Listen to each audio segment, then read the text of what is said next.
আসসালামু আলাইকুম ভিউয়ার্স, রেহেনার রান্নাঘরে আপনাদেরকে স্বাগতম। আশা করি দেশ ও প্রবাসে যাই যেখানে আছেন আল্লাহর রহমতে ভালো আছেন, সুস্থ আছেন।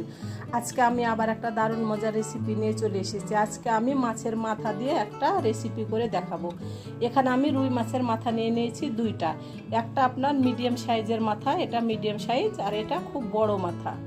আমি মাথাগুলোকে পরিষ্কার করে ধুয়ে লেবু রস আর লবণ মাখিয়ে 10 মিনিট রেখে আমি আবার পরিষ্কার করে ধুয়ে নিয়েছি। যে কোনো মাছ হোক আর আপনার মাছের মাথা হোক, আপনি পরিষ্কার করে ধুয়ে লেবুর রস আর লবণ মাখিয়ে 10 মিনিট রেখে আপনি যদি পরিষ্কার করে ধুয়ে নেন, তাহলে আপনার মাছের কোনো আঁশটা গন্ধ থাকবে না এবং মাছটা খেতে মজা লাগবে। আমি এখানে দুইটা রুই মাছের মাথা নিয়েছি। আমার রুই মাছের মাথা দুইটাতে আমার 1 কেজি হবে। তাহলে চলুন কথা না বাড়িয়ে কিচেনে যাওয়া যায়। চুলায় আমি কড়াই বসিয়ে দিয়েছি, আমি পরিমাণ মতো পানি দিয়ে দিয়েছি। এবার আমি দিয়ে দেবো হলুদের গুঁড়া আর লবণ। আমি এবার দিয়ে দেবো মাছের মাথা। আমি মাথা দুটা দিয়ে দিয়েছি। এবার আমি মাথা দুটাকে ঢেকে আমি 20 মিনিট আমি রান্না করে নেব। যেহেতু মাছের মাথা দুইটা বড়, মাছের মাথা দুইটাকে আপনার উল্টে পাল্টে আপনার সিদ্ধ করে নিতে হবে। আমি 20 মিনিটের মধ্যে 2-3 বার আমি উল্টে পাল্টে আমি সিদ্ধ করে নেব। 20 মিনিট পরে আমি একেবারে সিদ্ধ করে ফিরে আসছি। 20 মিনিট পরে আমি ঢাকনাটা উঠে নিলাম। আমার মাছের মাথা দুইটা খুব ভালোভাবে সিদ্ধ হয়ে গেছে। আমি একবার উল্টিয়ে দিয়েছিলাম, এর মধ্যে দেখুন আমার খুব সুন্দরভাবে সিদ্ধ হয়ে গেছে। এবার আমি মাথা দুটাকে উঠিয়ে নিব। আমি গ্যাসটা অফ করে দেব। আমি এই প্লেটে আমি উঠিয়ে নিলাম। মাথা দুইটা আমি উঠিয়ে নিয়েছি। এবার আমি মাথা দুইটাকে আমি ঠান্ডা করে নিব। আমি এই পানিটা ফেলবো না, আমি এই পানিটা পরে আমি কাজে লাগাবো। মাছের মাথা দুইটা আমি ঠান্ডা করে নিয়েছি। এবার আমি মাছের মাথার এই যে বড় বড় যে কাঁটাগুলো আছে সেগুলো আমি ফেলে দেব। আমি সুন্দর করে বেছে নিয়ে আমি একেবারে ফিরে আসছি। মাথা দুইটা আমি খুব সুন্দরভাবে আমি কাঁটাগুলো আমি ছড়িয়ে নিয়েছি। এটা আপনার মাথার এটা হাড্ডি, এটা ছড়ানো যায় না। আর এটার ভিতরে একটা দারুণ একটা জিনিস আছে, মগজ থাকে। এটা এভাবে আমি রেখে দিলাম। এবার আমি কিচেনে চলে যাব। তাহলে চলুন কিচেনে যাওয়া যাক। চুলায় আমি কড়াই বসিয়ে দিয়েছি। আমি এবার দিয়ে দেব তেল। আমি মাছের মাথাটা সরিষার তেল দিয়ে রান্না করব। এখানে আমি দিয়ে দিলাম 1 কাপ সরিষার তেল। আমি এবার দিয়ে দেব পেঁয়াজ কুচি।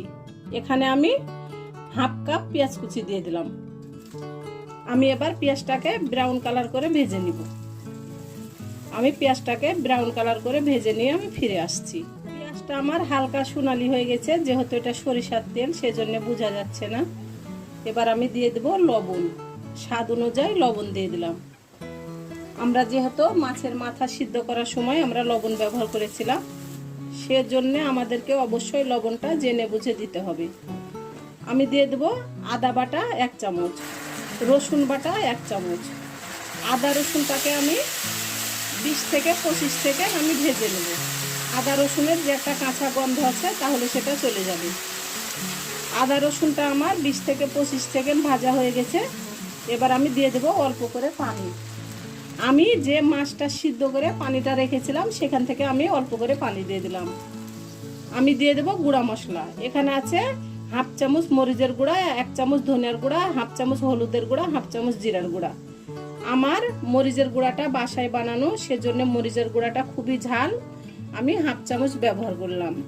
আমি গুঁড়া মশলাগুলো দিয়ে দিয়েছি। এবার আমি গুঁড়া মশলাটাকে 3 থেকে 4 মিনিট আমি ভালো করে কষিয়ে নিব। আপনি যতই তেল দেন মশলা দেন, আপনি মশলাটা কষাবেন না, আপনার তরকারির স্বাদ আসবে না। আপনি অল্প তেল মশলা ব্যবহার করেন, মশলাটাকে আপনি 3 থেকে 4 মিনিট ভালো করে কষিয়ে নেবেন। আপনার যে কোনো তরকারির অসম্ভব স্বাদ আসবে। আমি মশলাটাকে 3 থেকে 4 মিনিট কষিয়ে নিয়ে আমি ফিরে আসছি। মশলাটা আমার 3 থেকে 4 মিনিট কষানো হয়ে গেছে। দেখুন আমার তেলটা উপরে ছেড়ে দিয়েছে। এবার আমি দিয়ে দেব মাছ। আমি দিয়ে দিলাম। এবার আমি মাছের মাথাটা 4 থেকে 5 মিনিট আমি কষিয়ে নিব। আমি মাছের মাথাটাকে 4 থেকে 5 মিনিট ভালো করে কষিয়ে নিয়ে আমি আবার ফিরে আসব। আমি মাছের মাথাটাকে 4 থেকে 5 মিনিট আমি কষিয়ে নিয়েছি। আমার রেসিপিগুলা যদি ভালো লাগে তাহলে অবশ্যই আমার ভিডিওগুলা দেখার অনুরোধ রইল। ফেসবুক থেকে যদি দেখেন তাহলে অবশ্যই একটা ফলো দিয়ে দিন। ইউটিউব থেকে দেখলে একটা সাবস্ক্রাইব করার অনুরোধ রইল। হাতে যদি সময় থাকে লাইক শেয়ার কমেন্ট করে দিন। আপনাদের একটা শেয়ারে আমি অনেক দূরে এগিয়ে যেতে পারবো। আমি রুই মাছের মাথা দিয়ে আমি এই মাছের রেসিপিটা করলাম। আপনারা চাইলে রুই, কাতল, মিরকা, পাঙ্গাস, সিলভার কাপ যে কোনো মাছের মাথা দিয়ে করতে পারবেন। এরকম যদি একটা তরকারি থাকে তাহলে এক নিমিষে 1 প্লেট ভাত খাওয়া হয়ে যাবে, আর অন্য কোনো তরকারি লাগবে না।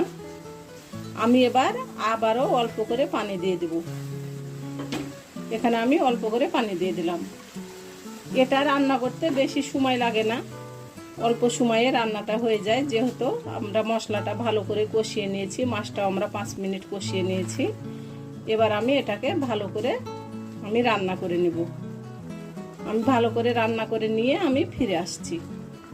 যারা মাছের মাথা খেতে পছন্দ করেন না, আবার এমন আছে একটা মাথা বাসায় 2 জন আছেন, 2 জনই মাথা খেতে পছন্দ করেন, তারাই এভাবে মাথাটা রান্না করে খেয়ে দেখুন।